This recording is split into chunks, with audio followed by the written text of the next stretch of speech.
Ну а главным событием праздника стал обряд встречи солнца. Это ключевой момент национального праздника. По традиции, после кормления огня все собравшиеся исполнили танец осохой.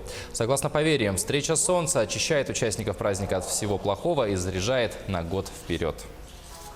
Конкретно солнце я вижу каждый день, но чтобы его прям встречать, ждать, такое Чтобы его прям прочувствовать и еще и с помощью него очиститься, конечно, первый раз. Конечно, такое возможно только на Эссехе. Да, серьезно, очень здорово. Вот все люди, которые здесь были, если бы они не хотели, они бы сюда не приехали.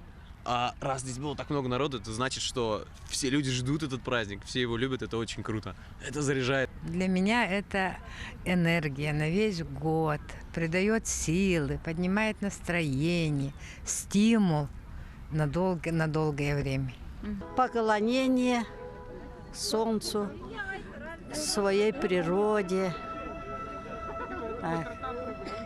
И попросить всего хорошего, здоровья, чтобы такое ясное небо было, чтобы не было войны, чтобы все народы жили счастливо, мирно. Также очень интересно, вообще мне грандиозное зрелище.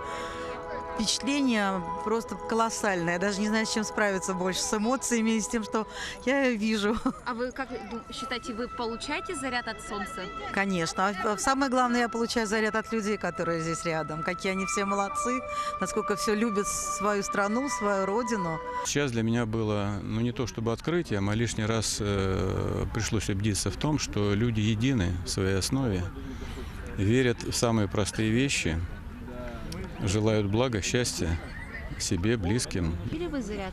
Я получил заряд. Получил от солнышка, и от людей, и от того, что вообще здесь видел, потому что здесь, конечно, сочетание старого и нового,